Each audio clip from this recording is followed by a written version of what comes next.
Mari kita berdoa terlebih dahulu ya.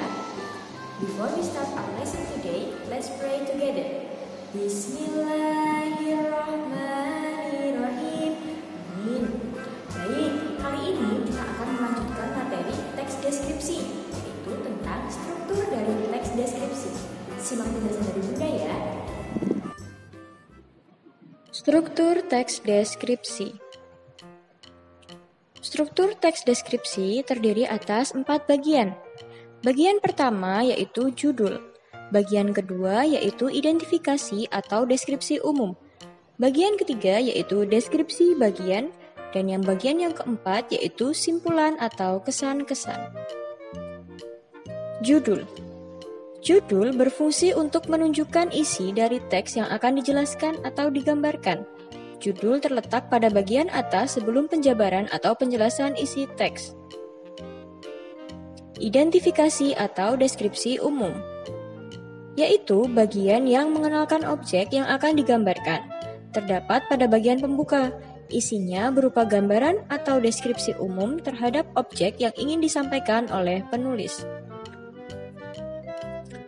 Deskripsi bagian adalah penggambaran aspek-aspek dari objek yang ingin disampaikan, merupakan gambaran lebih lanjut dari deskripsi umum secara jelas dan terperinci untuk memberikan efek emosional kepada pembaca, sehingga apa yang digambarkan dalam teks seolah-olah bisa dilihat, didengar, atau dirasakan sendiri oleh pembaca. Bagian yang terakhir yaitu simpulan atau kesan-kesan. Teks deskripsi seringkali diakhiri dengan kesan-kesan tertentu. Misalnya, kekaguman atau ketertarikan penulis terhadap objek yang ingin digambarkan. Selanjutnya, Bunda akan menyajikan sebuah contoh teks deskripsi beserta dengan bagian-bagiannya.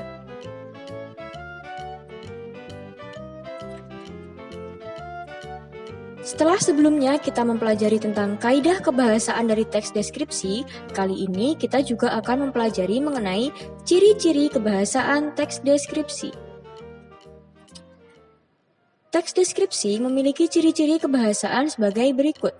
Yang pertama, penggunaan nomina dan pronomina. Yang kedua, penggunaan kata kerja. Yang ketiga, penggunaan kata sifat dan kata keterangan. Dan yang keempat, penggunaan istilah-istilah yang sifatnya teknis. Yang pertama yaitu penggunaan nomina dan pronomina. Nomina adalah kata yang dibendakan atau disebut juga dengan kata benda. Kata benda adalah kata yang menyatakan nama atau sesuatu yang dianggap benda. Ciri-cirinya: 1. Tidak didahului dengan kata tidak. 2. Tidak bergabung dengan kata tidak. 3. Cenderung menduduki fungsi subjek, objek, atau pelengkap dalam kalimat. Yang keempat, lazimnya diikuti dengan kata sifat. Yang kelima, terbentuk dari imbuhan ke, pe, ke, an, dan nya. Contoh nomina yaitu pemuda. Berasal dari kata dasar muda, mendapat tambahan pe. Bendungan. Berasal dari kata dasar bendung, mendapat akhiran an. Besarnya berasal dari kata besar dan mendapat akhiran nya. Pembangunan berasal dari kata dasar bangun dan mendapat pem dan an. Pertambangan berasal dari kata dasar tambang dan mendapat imbuhan per dan akhiran an.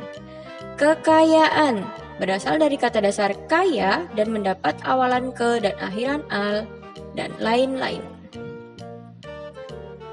Pronomina disebut juga dengan kata ganti. Kata ganti adalah jenis kata pengganti yang merujuk atau mengacu pada nomina lain. Ciri-cirinya: 1. Berada pada posisi fungsi dari subjek dan objek pada suatu kalimat. 2. Letaknya berubah-ubah, tidak tetap. 3. Menyesuaikan konteks kalimat, jadi tidak hanya mengacu pada satu konteks kalimat saja. 4. Mengikuti siapa yang menjadi pembicara dan siapa yang menjadi pembaca maupun siapa yang dibicarakan. Jadi antara pembicara, pembaca, dan objek yang dibicarakan saling berkaitan.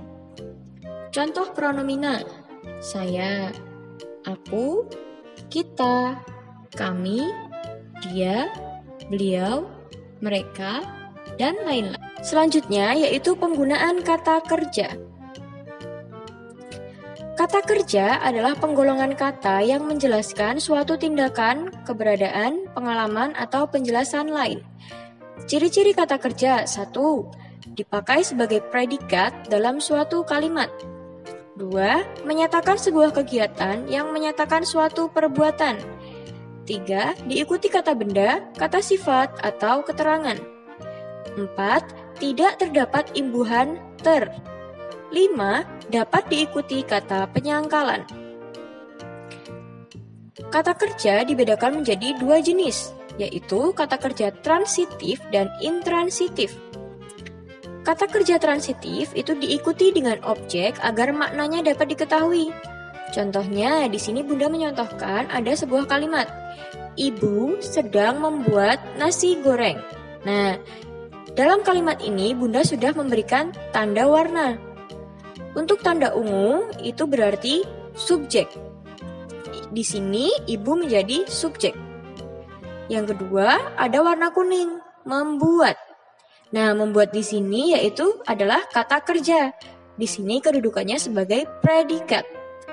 Kemudian kata yang terakhir yaitu nasi goreng. Dia berwarna hijau. Hal ini menunjukkan objek. Jadi subjeknya adalah ibu, predikatnya adalah membuat, dan objeknya adalah nasi goreng.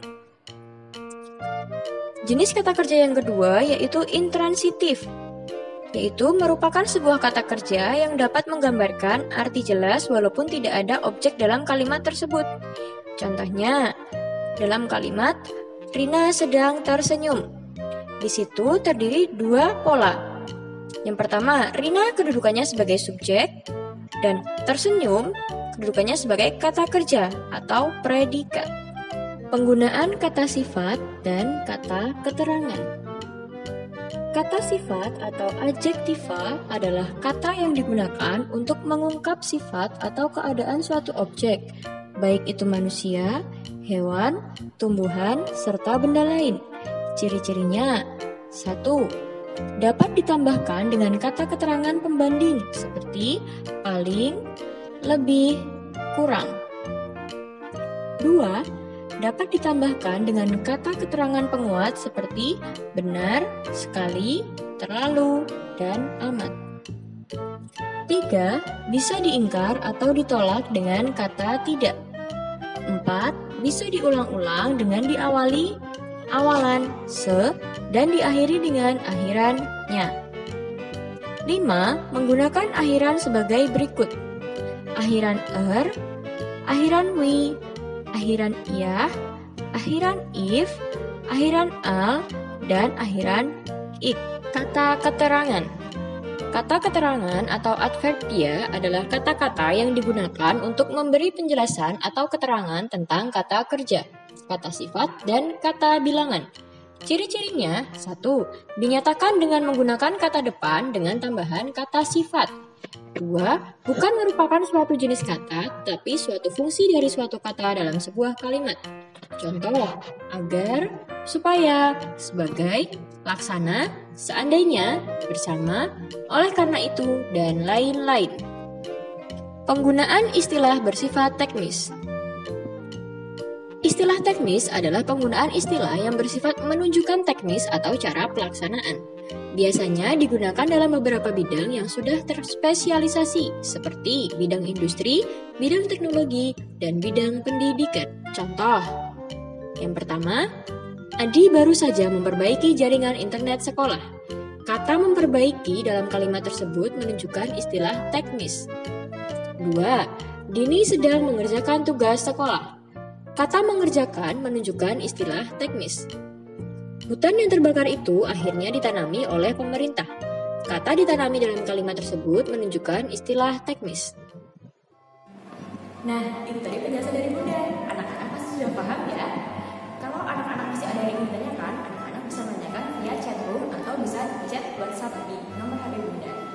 Semoga apa yang kita pelajari hari ini bermanfaat ya. kita akhiri dengan berdoa. Before we close our lesson today, let's pray together. Alhamdulillahirabbil alamin. Amin.